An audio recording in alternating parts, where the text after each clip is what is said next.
I am Delvin Howell, co-founder of Beyond Publishing Caribbean and the creator of the Offset series and the upcoming Loose Change series. I have been a writer for over 10 years. Um, Started storytelling from the time I was a little boy, but I decided to take it seriously in 2008 when I first started doing prose. I decided to do the first manuscript for my book Offset, The Mask of Bimshire. And then I became a more serious comic book writer in 2013 when we decided to release the first issue of Offset #1. So that's my background.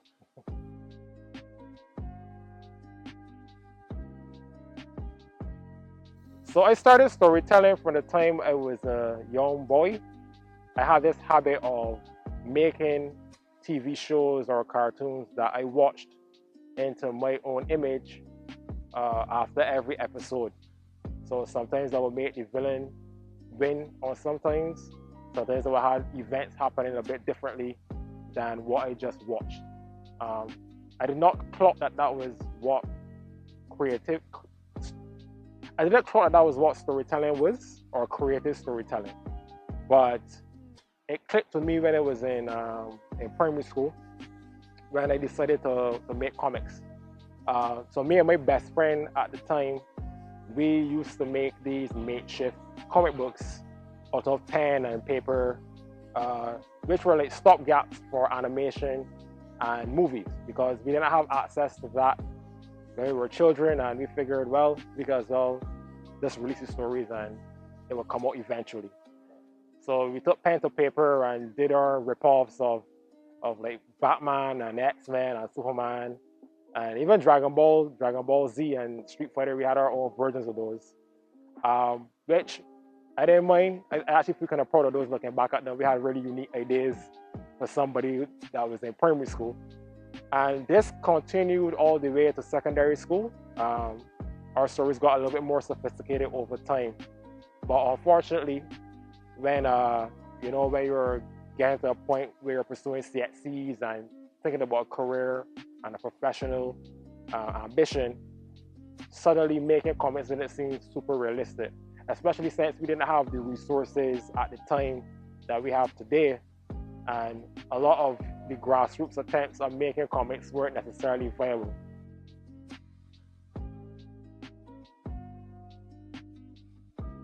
But my ambition was always to become a writer. Like I told you before, I always wanted to tell stories. That was always the goal. But I was being pushed to think about a career. So my tertiary education is very far removed from my creative ambitions, right? It was something stable, it was something secure, it's a background in economics and commerce. However, the story still persisted. Offset particularly was born from our last brainstorming sessions as comic creators between me and my best friend Jared at the time, Jared Wells Morris. And the idea for a stick licker who fought with a sugar cane, who eventually became Carl Harding, and a young Rasta boy who fought with a cutlass named Collins. Bajans call it the Collins. And we have that, and a guy who threw bottles like a ninja. That was born from our last brainstorming sessions, and even back then it was seen as like a fleeting joke.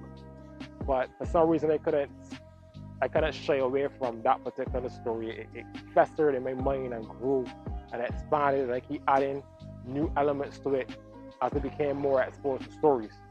And even back in school, I knew that I had to know the fundamentals of storytelling and characterization and themes. So I kind of gravitated towards English, I gravitated towards history, those sort of things in tertiary education, because at the back of my mind, these are things I knew I needed to learn in order to pursue that particular story properly. And what ended up happening was when I graduated from UE, I decided, okay, let me take a risk. If I don't do this now, it's never going to happen. So I took a year off and I wrote the first manuscript for the Offset Master Bimshire, which is the first offset book, as prose. I think at that time, the idea of new offset was always going to be a comic because we already had experience doing comics, and we met people like Matthew back in school who were also doing comics. And the plan was to link up with like-minded individuals to get a comic done. But I got impatient, you know. People were still in school, people were doing other projects, and I really wanted to get this story down. So I decided to take a risk after UB, after I graduated, and I wrote the manuscript. And I was never really confident of my prose. I mean, even though we went on to win the youth in the the youth section of the Frank Connemore Literary Endowment in 2010. Even though I went on to win that, I still wasn't super confident in my prose. I always wanted to improve a lot more when it came to my writing. And also, it became very important to me that if the book is released, it has a particular look and feel, which wasn't necessarily gelling with what was selling at the time in traditional publishing. So I decided to put a lot of efforts into making my writing better on the prose level, and also getting the resources to actually release the book in the format that it has now, with the designs and everything. So that was a big part of me when it came to the prose. But thankfully, I became very blessed during that time to link up with people who are like-minded when it comes to storytelling and especially with illustration and comic book creation. And that eventually led to the birth of Beyond Publishing Caribbean.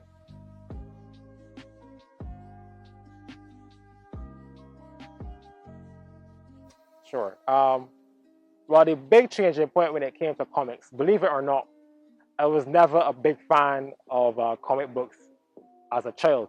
As I mentioned before, these were compromises that I made to film and animation, and I always figured that, well, I can work with these, I know an artist.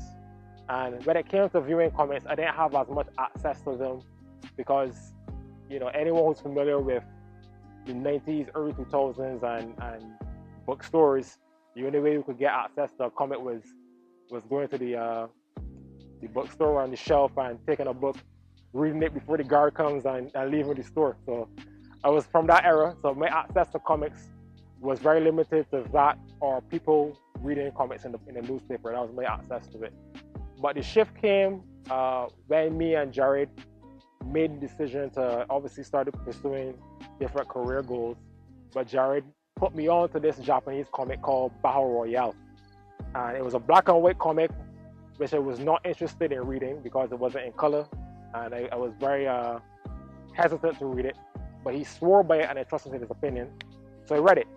And Battle Royale is a comic that features a teenage school who is trapped on an island, and the only way to escape this island is by killing the other classmate for the entertainment of an unseen audience on a national level.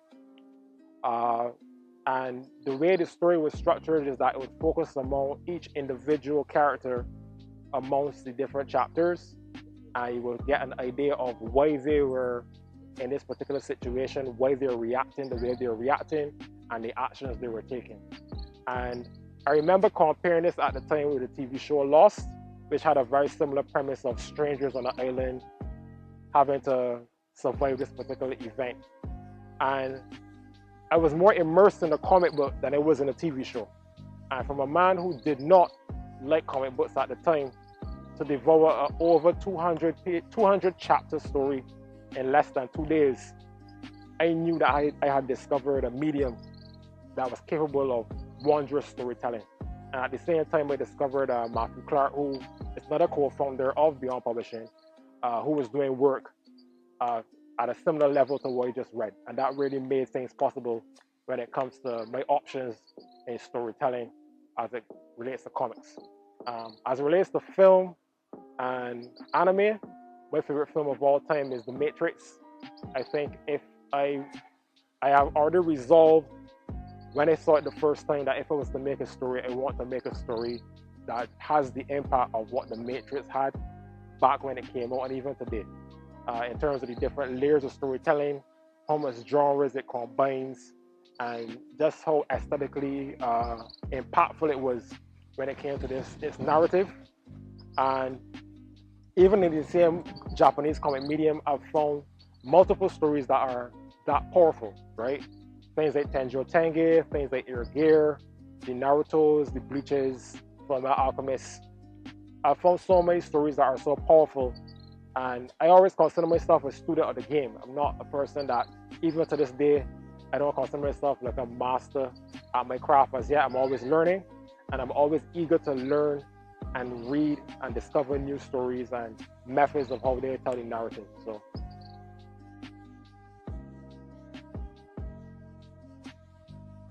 well, actually, Beyond Publishing started probably a year after that because I graduated in 2008 and the manuscript was in 2009.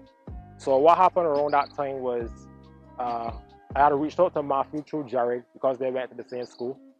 And Matthew was already doing comics of his own. I think at the time he was working on something called Brown, which eventually became what is now known as Heartman, the Heartman series of Beyond Publishing Caribbean. And he was working on that on the time, and I was really impressed with his work. We had always agreed to work on something together.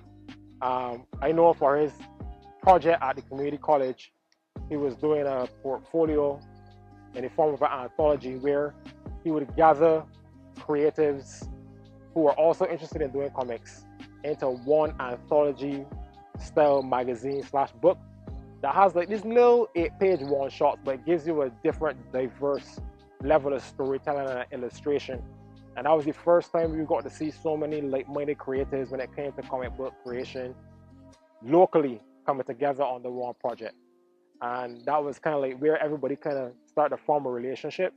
It was there that I got to see my characters were all set illustrated for the first time because Matthew was so impressed by the story that I have with Offset that he wanted to do the one shot for Master Anthology, and I was very excited to see his artwork with my characters. So, I leaped at the idea. He did the one shot, very impressive 8-page one shot for Master Anthology. That was a success. So there was a second Master Anthology that came out, and he wasn't able to work on that at the time due to scheduling conflicts. So he put me on to my other colleague and co-founder of Beyond Publishing Caribbean, Tristan Roach, who did the second one shot for Offset for Master Anthology 2. So that was really the catalyst for forming those relationships. The year after that, there was an event happening for the first time in Barbados called AnimeCon, where they were going to be like an artist alley where people would have different booths and tables. And we decided to instead of everyone spending their individual money to get a table of their own, it would be far more easier and probably convenient if everyone came under one banner and just put everything on the table. And instead of having all of us separately, we'll be able to share resources and share the branding, especially when it came to getting eyes on our comics.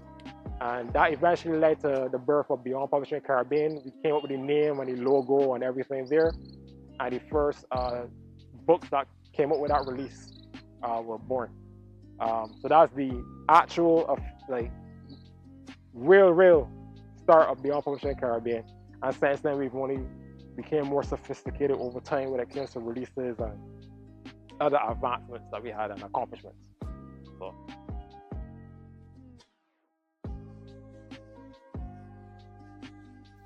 Because our beginnings happened around the AnimeCon convention, when we first started, we used to just sell our books during that event. But people at the show would often ask us, hey, where can we find your books outside of AnimeCon? Can we find your books at any bookstores?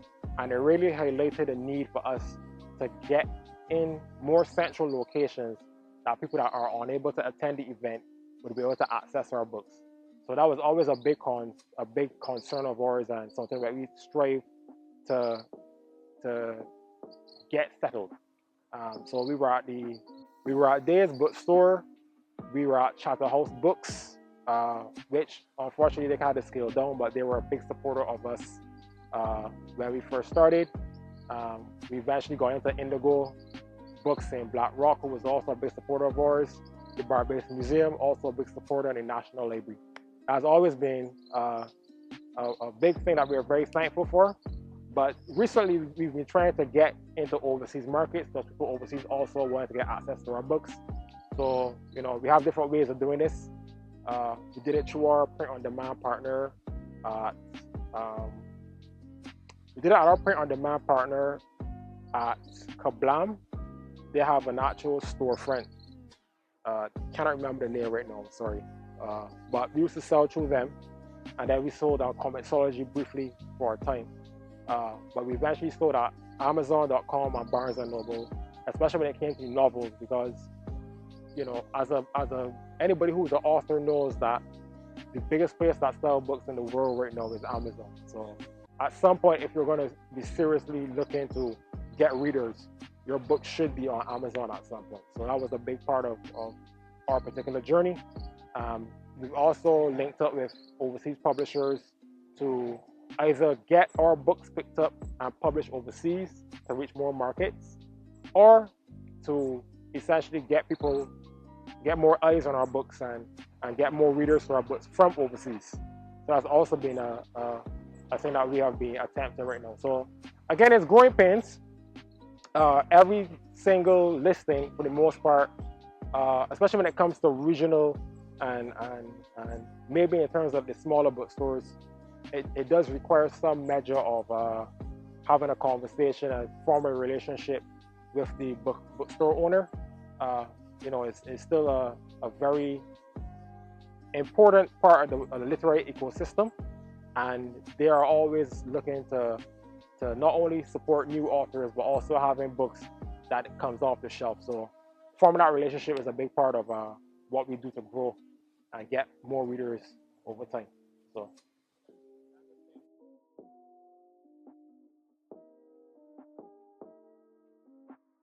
Yes. So Offset follows Carl Harding, who is a young state licker who discovers an underground opiate trade in the Caribbean island of Bimshire. Bimshire being an alternate version of our island of Barbados, with a couple changes throughout history. But it's very contemporary to our time, with just a couple of things tweaked around here and there. And I don't want to get too much into spoilers, but his family is caught in the middle of debts that they owe to the opiate trade due to his mother's passing. And he only has a sugar cane that was left behind by his mother to essentially protect himself and his family, which is his surviving little brother Damien. It's for fans of people who like martial arts, so it has a lot of martial arts. It combines martial arts, crime drama, horror, Caribbean folklore, and fantasy. Like I mentioned before, I like stories that capture multiple different genres, and I think that Offset kind of does that very well by combining crime drama, magic, and martial arts, but twisting it with Caribbean folklore in new and refreshing ways. So there's a version of the Heartman in there, there's the Shaggy Bear, there's Stick Lickers, and many other people excited from Bajan folklore and Caribbean folklore that will make appearances. But there's also Harders, which is a fantasy story set in the Juve Islands, which again is an alternate version of the Caribbean, but it's way more bombastic and vibrant than what you would find in Offset. For example, people are in vehicles that have they look like flying fish connected to minivans. There's the land ship. There are giant centipedes and living hurricanes that are often there, and giant slugs that often affect the countryside. Most of the people in the Harders world have this unobtainium called vibes, which is an energy source that the people of the Juve Islands have, and it's essentially their life force. And however, after a devastating hurricane wreaks havoc on the Juve Islands, they essentially get the help and assistance of Mr. Harding, who has nefarious plans for the island and its inhabitants when it comes to vibes. So again, a very vibrant story. Another fantasy story that we have is Spirit Bear. Spirit Bear is a sci-fi fantasy tale. It takes place in a more futuristic version of Barbados, uh, where it combines technology, magic, and folklore. It's still on release at this time, so I won't give away too much about it. We only have issue 0 right now.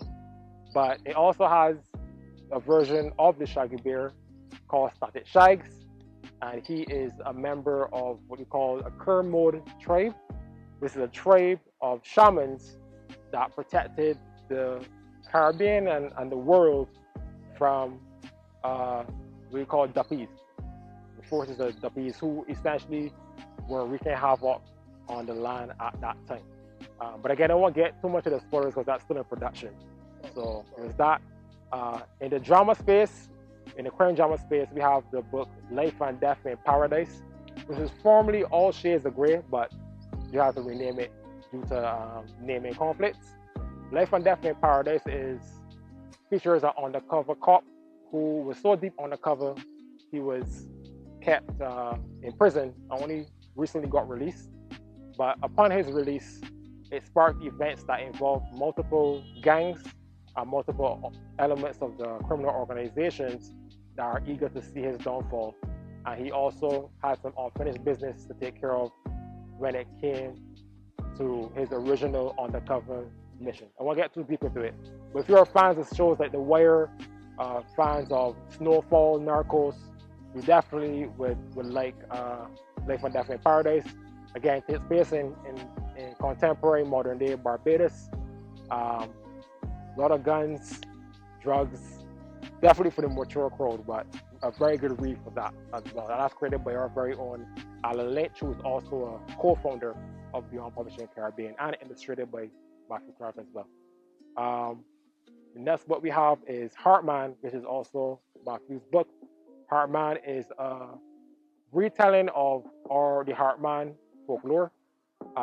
It's a gritty psychological horror. I guess it's called the substory, the Bakersfield tragedy. And again, I won't go too deep into it, but it follows a series of brutal murders that grip the island by storm. And you get to see an inside look of the victims of those particular murders and the entity that was causing them. I think that has 2 volumes right now, illustrated by Matthew Clark. But aside from the gritty and the fantastical action-packed books, we do have books that are aimed at all ages as well. There's Rob the Rocket Boy, created by Alexandra Haynes. This is a children's book that features a sentient robot who essentially regains consciousness after a couple of years. And we get to explore with him and discover different parts of the Caribbean. And also the upcoming Loose Change, which is a new comic book series that seeks to encourage financial literacy and entrepreneurship in readers young and old. It is done with the collaboration and support of UNESCO in their Creative Caribbean project. And so think of it like Apprentice meets Shark Tank with explosions. Again, it's a psychological thriller. It has to do about money, but believe it, this is going to be a very vibrant and bombastic story that I think readers will enjoy. And I'm very happy to let you guys see what we have in production at the moment.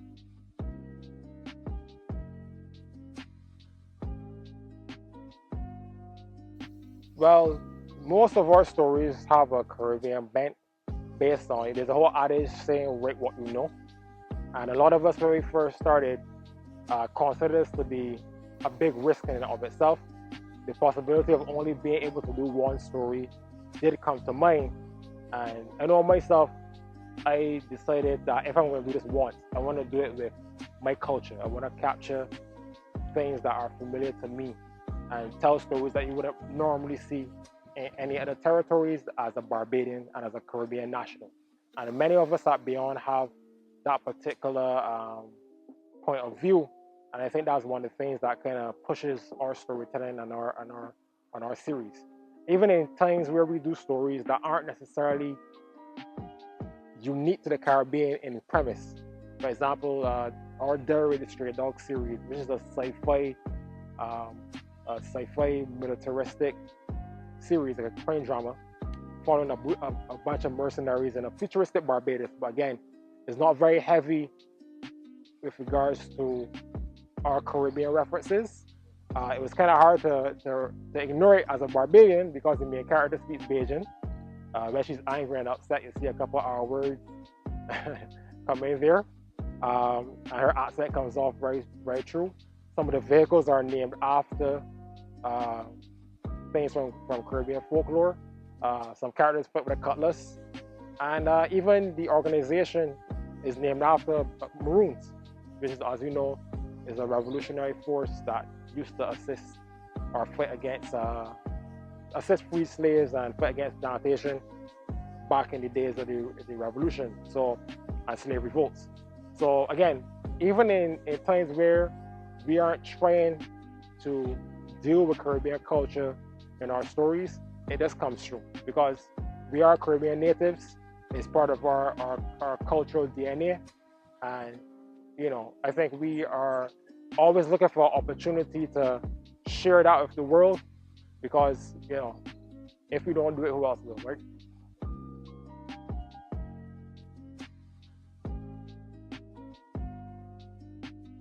Well, many of us are influenced by many different things. I think it depends on a particular team that's working on a particular project. I myself, I'm influenced by history, but also what's happening in today's world on a larger scale and on a local scale.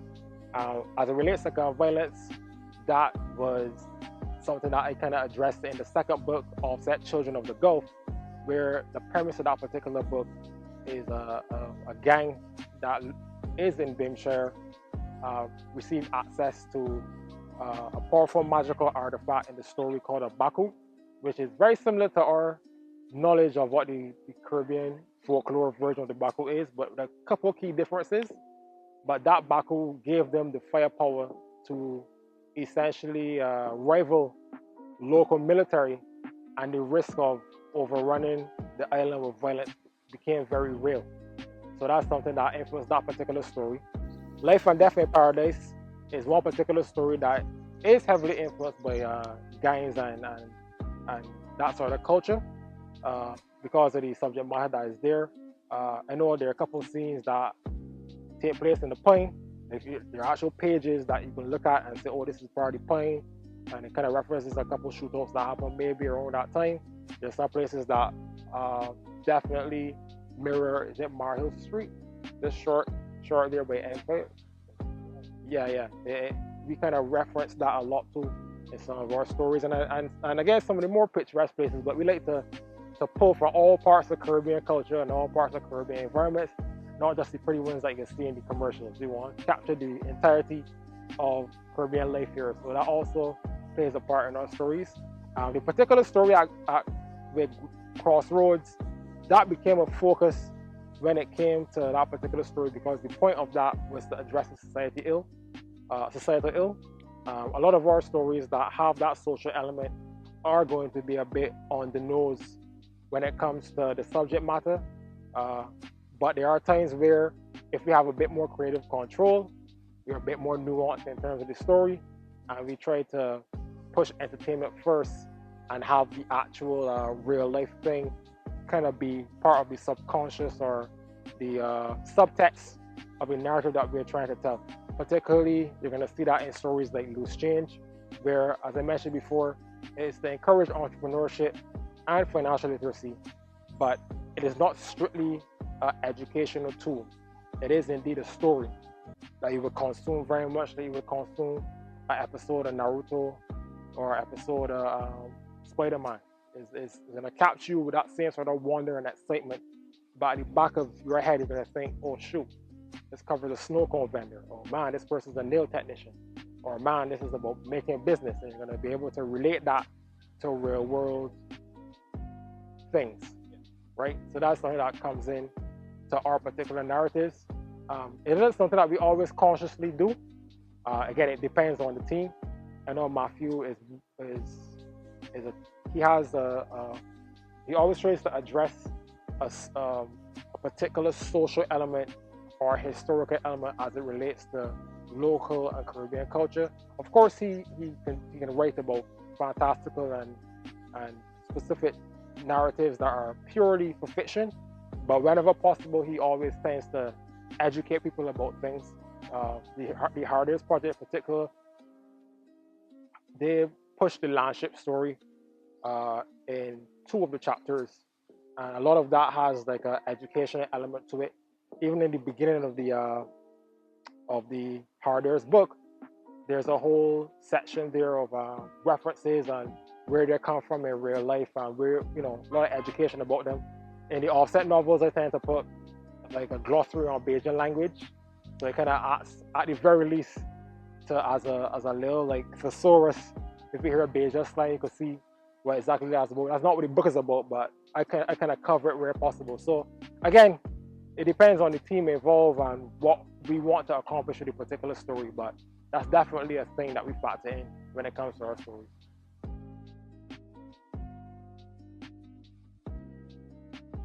All right, so you can find our website is beyondpublishingcaribbean.com. One word, no abbreviations. So you can find our books on there for each of our series. You can also find the offsetseries.com for all things related to the Offset series by me. That's one one word. So you could go there as hubs for our particular projects. We're going to be releasing some other websites over time as it expands. We're also on all social media platforms as Beyond Publishing Caribbean. So on Instagram, on Facebook, on Twitter, you can just put in Beyond Publishing Caribbean and you're going to find us.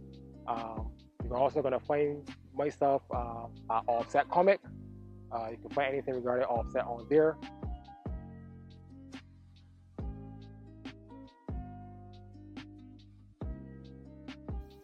Well, my message for the next generation is to keep at it. Don't be afraid to tell the story you want to tell.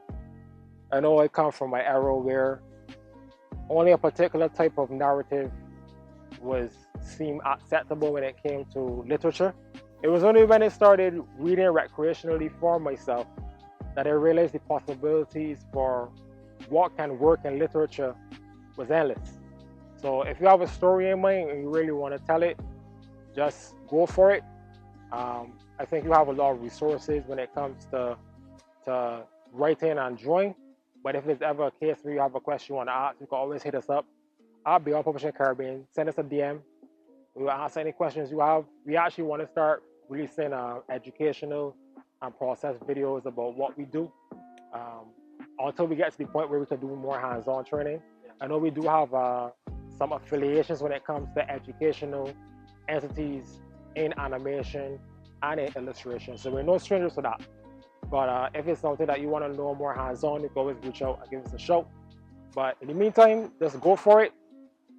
Even if it's a situation where you think it's a huge risk, I know often people that really mean well for us may not see the vision. Still keep the vision in mind and work towards it no matter how slowly. I know as we mentioned before, it is about the next generation. I do find people, even when we aren't looking, they pay attention to what we are doing. And we try to put our best foot forward whenever possible to show people this is what we are capable of, this is what we can do, this is what the vision is, and hopefully, it will inspire others to at least check us out, right? And, have confidence and faith in our culture. I know we don't have most media houses like ours that tend to frame our culture in ways that are different from what we traditionally see in the more commercial markets, the popovers and the reggae festivals and the tourism. We do offer a different viewpoint, but still have confidence in it. I do think we have one of the coolest cultures in the entire world. I think that our culture is no less cool than what you would find in Japan or China or Europe or Welsh or whatever culture that they try to highlight in media from the bigger houses and the bigger studios. I don't think our culture is any less cool than what they have to offer. And if it's a situation that you want to pursue something, just pursue it. You know what I mean? Start small, even if it's a little short story, if it's a little poem, if it's a little illustration, start small, right? Things only happen when you put pen to paper, literally or metaphorically. So let's try to do that with confidence, you know?